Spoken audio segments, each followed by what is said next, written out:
Good morning students, this is Padma Goyal from Lords Convent Public School. तो आइए बच्चों, आज हम आपकी पाठ्य पुस्तक व्याकरण आनंद कक्षा 7 से एक नया पाठ पढ़ेंगे जिसका शीर्षक है वर्ण विचार। बच्चों, वर्ण विचार आपने प्रीवियस क्लास में भी पढ़ा होगा और आपको समझ में भी आया होगा। बच्चों, वर्ण क्या होता है कि जब हम बोलते हैं तब हमारे मुख से कई ध्वनियां निकलती हैं। इन ध्वनियों को लिखने के लिए कुछ चिन्ह लगाए जाते हैं, इन्हें क्या कहते हैं? वर्ण कहते हैं। ठीक है ना।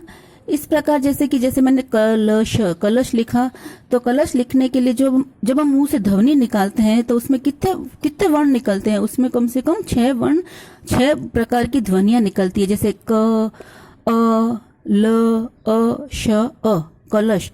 तो इसको बोलने जो ये 6 ध्वनियां निकलती है, इन्हीं को हम वर्ण कहते हैं। तो वर्ण क्या होता है? वर्ण भाषा की सबसे छोटी इकाई होती है और इसके टुकड़े नहीं किए जा सकते हैं। तो आइए बच्चों, हम वर्ण विचार पढ़ते हैं और आप भी मेरे साथ साथ पढ़ेंगे। अपनी बात कहने के लिए हम शब्दों का सहारा लेते हैं। शब्दों का निर्माण कई ध्वनियों से मिलकर होता है। हम मुख से तरह तरह की ध्वनियां निकालते हैं। भाषा की सबसे छोटी इकाई ध्वनि है। भाषा की सबसे छोटी इकाई क्या होती है? ध्वनि है। व्याकरण की भाषा में यह ध्वनि क्या कहलाती है? यह ध्वनि वर्ण कहलाती है। वर्णों का मेल ही भाषा के मौखिक तथा लिखित रूप का आधार है। भाषा को लिखने के लिए हर ध्वनि का चिन्ह होता है। जैसे वर्ण वह ध्वनि है जिसके और खंड यानी टुकड़े नहीं किए जा सकते। वर्णों के भेद। वर्णों के 2 भेद होते हैं। ये बच्चा आपको तो अच्छे से पता ही होगा। वर्णों के कितने भेद होते हैं? वर्णों के 2 भेद होते हैं। कौन कौन से? स्वर और व्यंजन।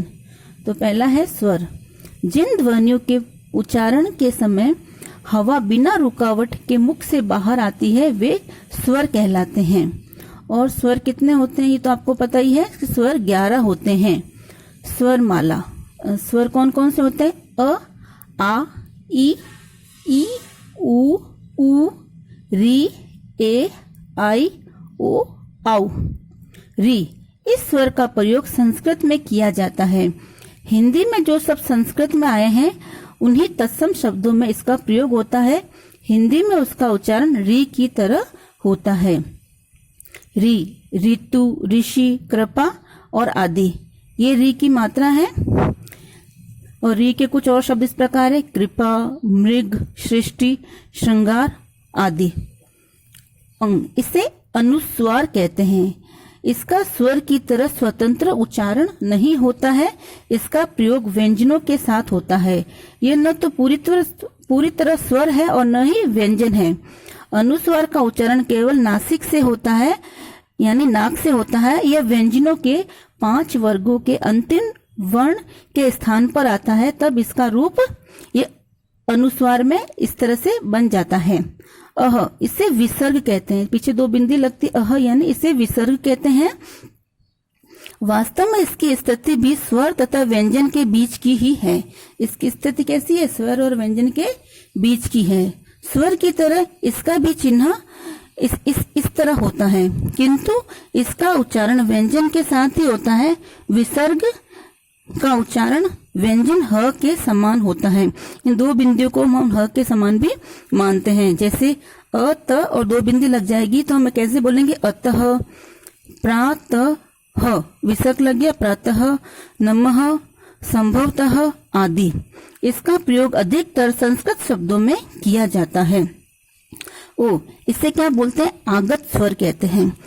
यह स्वर अंग्रेजी में आए शब्दों में ही आता है। इसका चिन्ह ये होता है, जैसे बॉल, डॉक्टर, कॉफी, टॉफी और ऑफिस। इसके ऊपर बिंदी नहीं आएगी। ये सिर्फ अंग्रेजी भाषा में ही यूज होता है। अब आगे देखिए, मात्राएं। स्वरों का उच्चारण स्वतंत्र रूप से होता है तथा ये व्यंजनों के साथ मिलकर भी बोले जाते हैं। जब ये व्यंजनों के साथ मिलकर प्रयोग किए जाते हैं तो प्रत्येक स्वर का एक चिन्ह होता है जो उसकी मात्रा कहलाती है। हर स्वर का व्यंजन के साथ मिला हुआ रूप उसकी क्या कहलाती है? उसकी मात्राएं कहलाती है। जैसे ये स्वर है अ, आ, ई, बड़ी ई, उ, बड़ा उ, री, ए, आई, ओ और आउ। इनकी मात्रा है अ की कोई मात्रा नहीं होती। आ की मात्रा, छोटी की मात्रा, बड़ी की मात्रा, छोटा ऊ की मात्रा, बड़ा ऊ की मात्रा, ए की मात्रा, री की मात्रा, ए की मात्रा, आई की मात्रा, ओ की मात्रा और आउ की मात्रा। फिर स्वरों के प्रकार। स्वरों के कितने प्रकार होते हैं बच्चों? उच्चारण में लगने वाले स्वर के आधार पर स्वरों के 3 भेद होते हैं। पहला कौन सा? ह्रस्व स्वर, दीर्घ स्वर और प्लुत स्वर। पहला है ह्रस्व स्वर। ह्रस्व का क्या अर्थ होता है? ह्रस्व का अर्थ होता है लघु या छोटा। जिन स्वरों के उच्चारण में कम समय लगता है उसे ह्रस्व स्वर कहते हैं। मतलब जिन स्वरों में अगर बोलते समय हमें कम समय लगता है उसे ह्रस्व स्वर कहते हैं। ये कुल 4 होते हैं। कौन कौन से? अ, ई, उ और री। ह्रस्व स्वर कौन कौन से होते हैं? अ, छोटी ई, छोटा उ और री। इनमें सबसे कम समय लगता है इसलिए इसको ह्रस्व स्वर कहते हैं। दीर्घ स्वर। दीर्घ का अर्थ क्या होता है? बोलने से पता चलता है कि दीर्घ का स्वर होता है बड़ा। जिन स्वरों के उच्चारण में ह्रस्व स्वरों की अपेक्षा अधिक समय लगता है उन्हें दीर्घ स्वर कहते हैं। ये कुल 7 होते हैं। कितने होते हैं? 7 होते हैं। जैसे आ, बड़ी ई, बड़ा ऊ, ए, आई, ओ और आउ। प्लुत स्वर। इसके उच्चारण में सबसे अधिक समय लगता है। इसका प्रयोग केवल संस्कृत भाषा में ही किया जाता है। जैसे ओम। यहाँ ये जो ओ, ये ऊ के नीचे जो ये लगी है ना, इसको प्लुत स्वर कहते हैं। क्या कहते हैं? ओम। अब जब हम बोलेंगे ओम तो लॉन्ग साउंड आ रहा है, लंबा साउंड आ रहा है, इसलिए ये प्लुत स्वर है। फिर नंबर 2 है व्यंजन। जिन वर्णों का उच्चारण स्वरों की सहायता से होता है उन्हें व्यंजन कहते हैं। ये व्यंजन माला आप छोटी क्लासों में से पढ़ते हुए आ रहे हो। जैसे क वर्ग, च वर्ग, ट वर्ग, त वर्ग, प वर्ग, अंतस्थ व्यंजन, ऊष्म व्यंजन, संयुक्त व्यंजन। ये स्पर्श व्यंजन है। प वर्ग तक, क से प वर्ग तक क्या है? स्पर्श व्यंजन। जैसे क वर्ग में आएगा क, ख, ग, ग, ड़। च, छ, ज, ण। ये क्या है? च वर्ग। ट, ठ, ड, ढ, ण। ये क्या है? ट वर्ग। त, थ, द, ध, न। ये है त वर्ग। प, फ, ब, भ, म। ये कौन से वर्ग हैं? प वर्ग। बाकी सब ये क्या है? य, र, ल, व, श, श, श, ह, श, त्र, ज्ञ और श। ये अंतस्थ व्यंजन है, ऊष्म व्यंजन है और संयुक्त व्यंजन है। व्यंजनों का ऊपर लिखा स्वर सहित रूप है, अन्यथा इसे क, ख, ग और ग लिखा जाएगा। व्यंजनों का स्वर रहित रूप हम हलंत, जैसे हलंत का चिन्ह हलंत लगाकर लिख सकते हैं, परंतु उच्चारण के समय इसका स्वर सहित रूप अर्थात क, तो इसको क्या बोलेंगे? हलंत लगने के क, धन, अ ही प्रयोग किया जाता है। व्यंजनों का उच्चारण अ स्वर की सहायता के बिना नहीं किया जा सकता। अब आगे देखिए, वर्णों का व्यवस्थित रूप क्या कहलाता है? वर्णमाला कहलाता है। वर्णों का व्यवस्थित रूप वर्णमाला कहता है। ध्यान दे, ड और ढ वर्ण से कोई शब्द प्रारंभ नहीं होता है। ये तो आपको पता ही है, इन दोनों से कोई भी शब्द प्रारंभ नहीं होता है। ड और ढ का प्रयोग या तो शब्द के बीच में होता है या शब्द के अंत में होता है। जैसे ये बीच में इसका प्रयोग हुआ सड़क, पढ़ाई और पेड़, ये लास्ट में हुआ है आदि। स्वर रहित व्यंजन लिखने के तरीके। यदि स्वर को स्वर रहित लिखना है तो उसे निम्न प्रकार से लिखा जा सकता है। नंबर 1, पाई। इसकी मात्रा हटाकर, अर्थात यदि पाई है तो उसे बिना पाई के लिखकर, जैसे आधा ख, आधा म, आधा र, आधा च आदि। ये स्वर रहित है। हलंत लगाकर लिखेंगे तो जैसे अर्थात अक्षर ड, ढ, ट, ह आदि के नीचे ऐसे हलंत लगाकर लिखेंगे तो ड के नीचे हलंत लग गया, ढ के नीचे हलंत लग गया, ट के नीचे हलंत और ह के नीचे हलंत आदि। घुंडी हटाकर, मतलब जैसे कि अपन क को पूरा नहीं लिख के आधा हटाएंगे तो उसको घुंडी हटाकर बोलते हैं, अर्थात ये क, फ आदि को घुंडी हटाकर ऐसे लिखते हैं। व्यंजनों के प्रकार। उच्चारण की दृष्टि से व्यंजनों के 4 प्रकार माने गए हैं। कितने प्रकार माने गए हैं? 4 प्रकार माने गए हैं। कौन कौन से? स्पर्श, अंतस्थ, ऊष्म और संयुक्त। तो सबसे पहला स्पर्श व्यंजन। स्पर्श व्यंजनों में जिह्वा मुख के भीतर स्थानों को छूती है, इसलिए इन्हें स्पर्श व्यंजन कहते हैं। क वर्ग से प वर्ग तक स्पर्श व्यंजन है। क से लेके प वर्ग तक क्या है? स्पर्श व्यंजन। अगर आपसे क्वेश्चन पूछेंगे स्पर्श व्यंजन कहाँ से लेके कहाँ तक है, तो आप क्या बोलोगे? क से प वर्ग तक स्पर्श व्यंजन है। अंतस्थ व्यंजन स्वर और व्यंजन के बीच में स्थित होने के कारण अंतस्थ व्यंजन कहते हैं, अर्थात इनके उच्चारण में जिह्वा किसी विशेष भाग को नहीं छूती। ये चार हैं, य, र, ल, व। आप बोल के देखिए, ये जीभ किसी विशेष भाग को नहीं छू रही है, य, र, ल, व।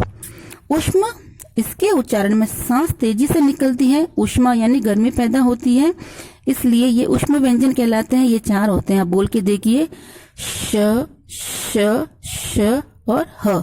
मुंह से हवा निकल रही है यानी सांस निकल रही है, इसलिए ये ऊष्म व्यंजन कहलाते हैं। कौन कौन से हैं? ये चारों हैं।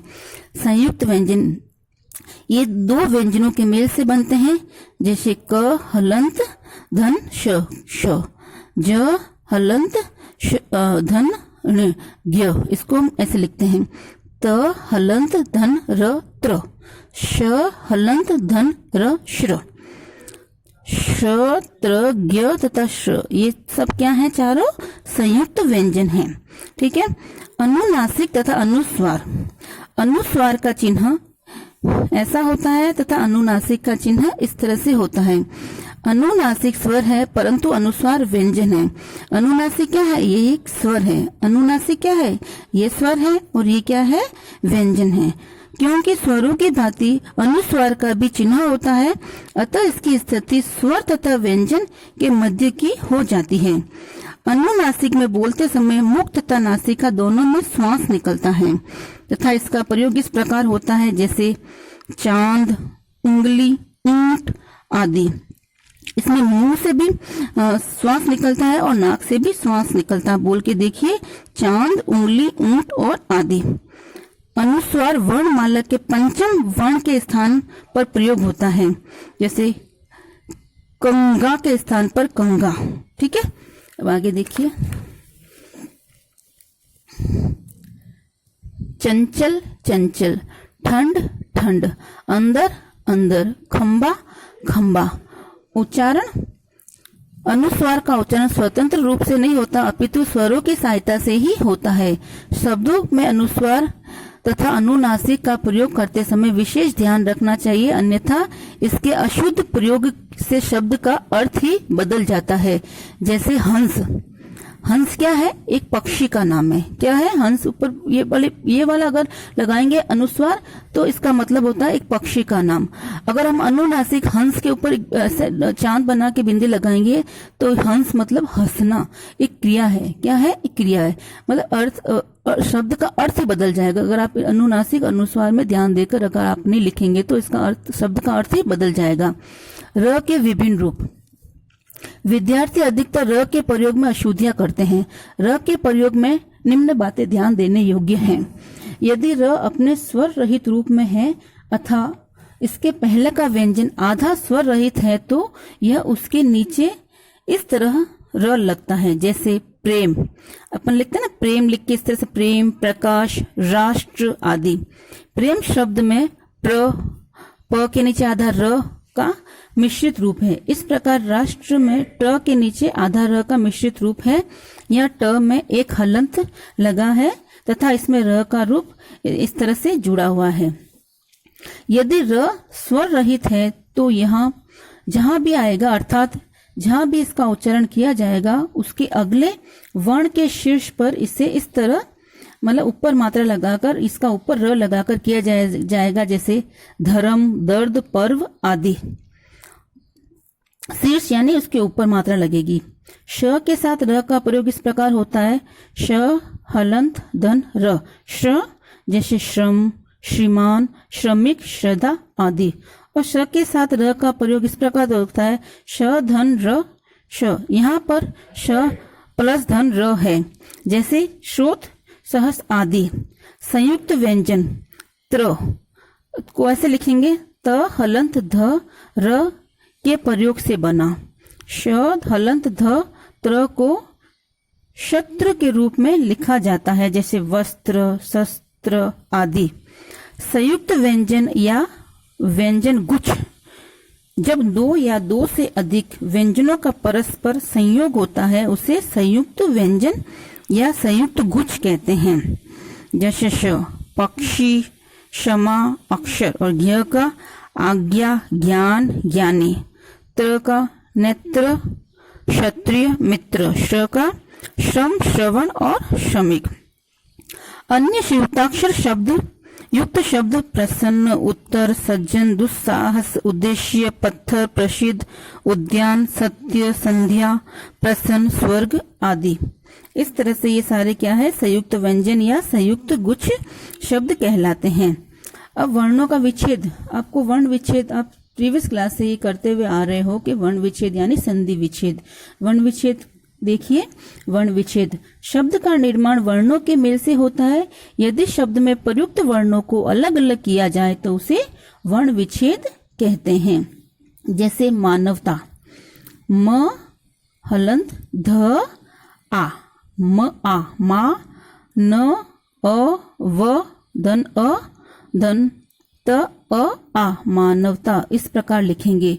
सौभाग्य, स हलंत धन ओ, धन भ के बाद में किसका साउंड आ रहा है, आ का, तो धन आ, घ य अ, सौभाग्य। स्वागत, स अ व अ आ धन घ धन अ धन त धन अ, स्वागत। मित्रता, म में किसकी मात्रा है, छोटी की मात्रा है, तो म हलंत धन छोटी ई धन त्र में किसका साउंड आ रहा है, अ का, धन अ धन त धन आ, मित्रता, त आ ता, मित्रता। विस्तार में किसकी छोटी की मात्रा है, व हलंत धन ई यानी छोटी की मात्रा व ई, वी, स धन त ता धन आ की मात्रा, ता धन र धन अ, विस्तार। वर्णों का उच्चारण, वर्णों का सही उच्चारण अत्यंत आवश्यक है, अन्यथा शब्द का अर्थ ही बदल जाता है। उच्चारण संबंधी कुछ बातें इस प्रकार हैं। उर्दू से आए शब्दों में ज और फ के नीचे बिंदु लगता है, इस बिंदु को हम क्या कहते हैं, नुक्ता कहते हैं। जैसे सजा, जोर, फ का उच्चारण फ के भिन्न होना चाहिए।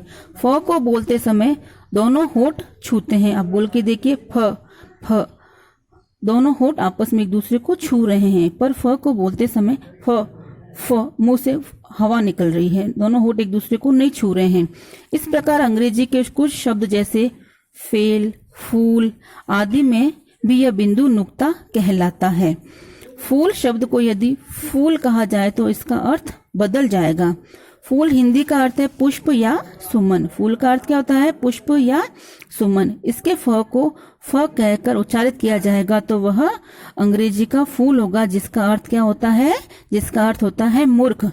अशुद्ध उच्चारण में शब्दों के अर्थ बदल जाते हैं।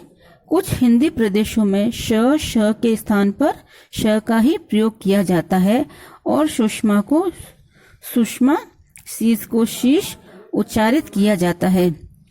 श का स्पष्ट उच्चारण आवश्यक है। अनुस्वार और अनुनासिक के उच्चारण में यदि ध्यान न रखा जाए तो हंस क्रिया शब्द है और हंस पक्षी बन जाएगा। छ तथा श के उच्चारण में अंतर रखना चाहिए। क्षमा, परीक्षा, शिक्षा आदि को क्षमा, परीक्षा, शिक्षा नहीं बोलना चाहिए। ये बच्चों आपको समझ में आ गया होगा। क्र तथा क्र और श तथा श्र में अंतर समझें। क्र में र है तथा क्र में री है। इसी प्रकार श्र में श धन र तथा श्र में श धन री है। शिरोरेखा, ये शिरोरेखा इसको बोलते हैं शिरोरेखा का उपयुक्त प्रयोग आवश्यक, अन्यथा शब्द का ही अर्थ बदल जाता है। जैसे जलसा, जलसा अर्थात एक उत्सव, अपन कहते हैं ना जलसा मन रहा है या उत्सव हो रहा है, उसको जलसा बोलते हैं। और जल के बीच में जलसा अर्थात जल के बीच में अगर ये सीरो रेखा लग जाएगी तो इसका अर्थ ही बदल जाएगा, यानी जल जैसा अर्थात पानी। जल का अर्थ होता है पानी। ठीक है बच्चों, ये बात आपको समझ में आ गई होगी और यह पाठ भी आपको पूरा अच्छे से समझ में आ गया होगा। अब हम इसके ध्यान रखने योग्य इस पाठ से संबंधित पढ़ेंगे।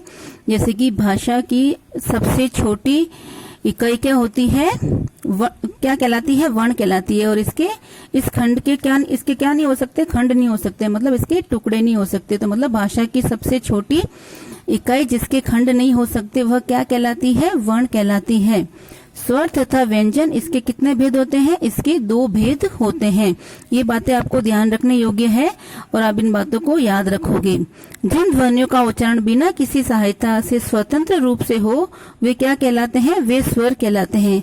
और स्वर कितने होते हैं, 3 होते हैं, ह्रस्व स्वर, दीर्घ स्वर और प्लुत स्वर। जिन वर्णों के उच्चारण में स्वरों की सहायता लेनी पड़ती है वे क्या कहलाते हैं, वे व्यंजन कहलाते हैं। स्पर्श व्यंजन, अंतः स्पष्ट और ऊष्म और संयुक्त व्यंजनों के प्रकार क्या है, कौन कौन से व्यंजनों के प्रकार कौन से हैं, स्पर्श, अंतस्थ और ऊष्म, ये व्यंजनों के संयुक्त व्यंजन, ये क्या है, व्यंजनों के प्रकार है। और वर्णों के समूह को क्या कहते हैं, वर्णों के समूह को वर्णमाला कहते हैं। व्यंजन के साथ जो स्वर तथा चिन्ह लगता है उन्हें क्या कहते हैं, मात्रा कहते हैं। वर्णों के साथ जो चिन्ह लगता है या निशान लगता है उसको क्या बोलते हैं, मात्रा कहते हैं। एक से अधिक व्यंजन जब जोड़कर बोले या लिखे जाते हैं तो वे क्या कहलाते हैं, संयुक्ताक्षर कहलाते हैं। शब्द में आए वर्णों को अलग अलग करके लिखना क्या कहलाता है, वर्ण विच्छेद कहलाता है।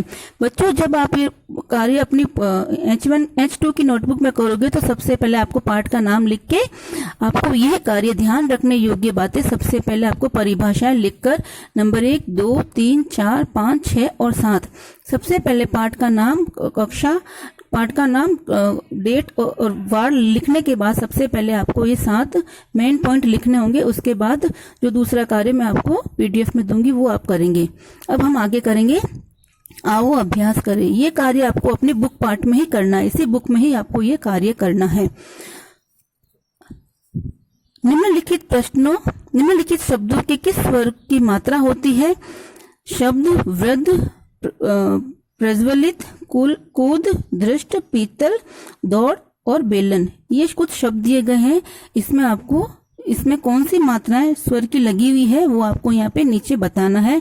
जैसे वृद्ध में री की मात्रा है, प्रज्वलित में ल में किसकी मात्रा है, छोटी की, कूद में क में बड़ा ऊ की कू, दुष्ट में द में छोटा ऊ की, पीतल में प में बड़ी की, दौड़ में औ की और बेलन में ए की मात्रा लगी है। इस प्रकार आपको ये कार्य बुक में ही करना है।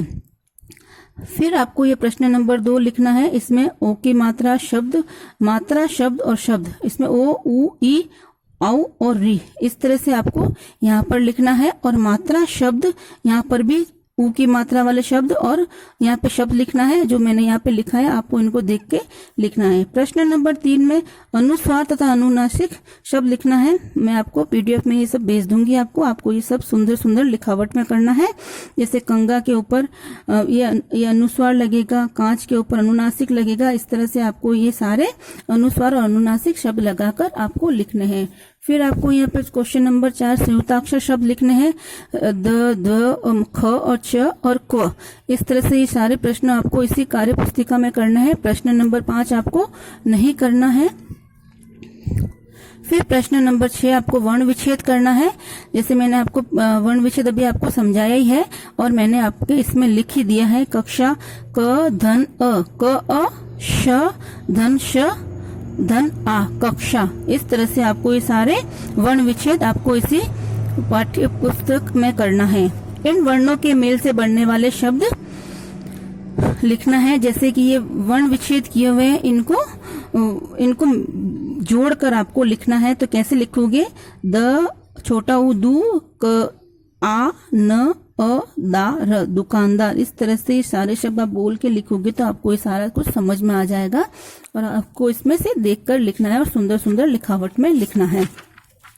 फिर है बहुविकल्पी प्रश्न। बहुविकल्पी प्रश्न में नीचे दिए गए प्रश्नों के सही उत्तर पर राइट का निशान लगाइए। आप भी मेरे साथ साथ अभी निशान लगा लीजिए। स्वर और व्यंजन के भेद। स्वर और व्यंजन के कितने स्वर और व्यंजन किसके भेद है? वर्ण के भेद है। वर्णों के व्यवस्थित रूप को क्या कहते हैं? वर्णमाला कहते हैं। आप ग पे राइट का निशान लगाइए। आगत ध्वनि का चिन्ह कौन सा है? ये वाला ग। स्पर्श व्यंजन की संख्या कितनी होती है? 25 होती है। उच्चारण के आधार पर स्वर के कितने प्रकार होते हैं? 3 प्रकार होते हैं। ग पर राइट लगाइए। जिन स्वरों के उच्चारण में अधिक समय लगे वे क्या कहलाते हैं? वे दीर्घ स्वर कहलाते हैं। जिन वर्णों का उच्चारण स्वरों की सहायता से हो वे क्या कहलाते हैं? व्यंजन कहलाते हैं। दीर्घ स्वरों की कुल संख्या कितनी होती है? दीर्घ स्वरों की कुल संख्या 7 होती है। फिर है अनुस्वार का चिन्ह कौन सा है? ये किसका चिन्ह है? ये अनुस्वार का चिन्ह है। बुद्धि उदाहरण है। बुद्धि किसका उदाहरण है? क्योंकि ये संयुक्ताक्षर है तो ये संयुक्ताक्षर का उदाहरण है। कौन से वर्णों में शब्द प्रारंभ नहीं होता है? तो ड और ढ से कोई भी अक्षर और शब्द प्रारंभ नहीं कर सकते हम। जिन व्यंजनों के उच्चारण में जिह्वा मुख के भीतर स्थानों को छूती है उसको कौन से व्यंजन कहते हैं? स्पर्श व्यंजन कहते हैं। अब आप ख पे राइट का निशान लगाइए। आपके सभी बच्चे मेरे साथ साथ निशान लगाएंगे। 2 व्यंजनों के मेल से बने व्यंजन को क्या कहते हैं? संयुक्त व्यंजन कहते हैं। क पे राइट का निशान लगाइए। एक से अधिक व्यंजन जब जोड़कर बोले या लिखे जाते हैं तो वे क्या कहलाते हैं? संयुक्ताक्षर कहलाते हैं। ग से गमला, ग पे संयुक्ताक्षर पर निशान लगाइए आप लोग। विसर्ग का चिन्ह कौन सा है? बच्चों आपको ये पता ही होगा, 2 बिंदिया, ये विसर्ग का चिन्ह है, यानी आपको ग पे राइट का निशान लगाना है। ऊष्म व्यंजन। ऊष्म व्यंजन कौन से हैं? ये क, श, श और ये ह। क पे राइट लगाइए। स्वरों के उच्चारणों में सहायता किसकी लेनी पड़ती है? स्वरों के उच्चारण में हमको किसी की भी सहायता नहीं लेनी पड़ती है, तो आपको ग पे राइट का निशान लगाएंगे। आगत स्वर का प्रयोग किस भाषा में आए शब्दों में होता है? तो आपको पता ही है, अंग्रेजी में होता है। ग पे राइट का निशान लगाएंगे। शब्द में आए वर्णों को अलग अलग लिखना क्या कहलाता है? शब्द को अगर अपन अलग अलग करके लिखेंगे तो वह क्या कहलाएगा? वह वर्ण विच्छेद कहलाएगा। तो आपको ख पे राइट का निशान लगाना है। फिर प्रश्न नंबर 20 है हलंत। ये हलंत का निशान है का प्रयोग करते हैं। कब करते हैं हलंत का निशान का प्रयोग? जब स्वर और जब व्यंजन को स्वर रहित लिखने के लिए हम प्रयोग करते हैं तो हम इस हलंत का प्रयोग करते हैं। फिर प्रश्न नंबर 2 है दिए गए शब्दों के सही वर्ण विच्छेद पर राइट का चिन्ह लगाओ। ये वर्ण विच्छेद है और ये शब्द दिए गए हैं। इनमें से जो भी आपको सही लगे, वैसे आपको वर्ण विच्छेद अच्छे से समझ में आ गए होंगे, आप इनको समझ के अच्छे से करना है और उच्चारण के साथ बोल बोल के करोगे तो बच्चों आपको ये चीज समझ में आ जाएगी। जैसे यहाँ पे लिखा भयंकर, तो आप इसमें से देखो कौन सा इसमें से सही आपको लग रहा है। भ के बाद अ का साउंड आ रहा है, य के बाद भी अ का साउंड आ रहा है, य पे जो डॉट आ रहा है ऊपर अनुस्वार आ रहा है, तो ये सब कौन सा राइट होगा? घ, ग से गमला, यानी भ य अ क धन अ धन र अ, भयंकर। इस तरह से आपको अपने आप से ये करना है और घ पे राइट का निशान लगाना है। विश्वास, विश्वास में पहला है क पे आपको राइट का निशान लगाना है।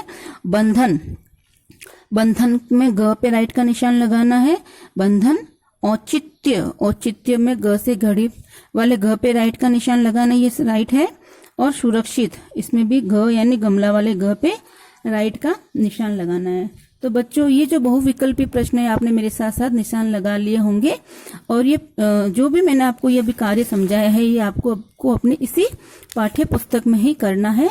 और जो मैंने ये आपको चीज बताई है ध्यान रखने योग्य बातें, ये जब अपन हिंदी 2 की नोटबुक में करेंगे तब आपको ये कार्य पाठ का नाम, कक्षा, पाठ का नाम, मंगलवार जो भी डे आएगा वो डे और दिनांक लगाकर आपको सबसे पहले ये ध्यान रखने योग्य बातें नहीं लिखकर यहाँ पर आप लिखोगे परिभाषाएं।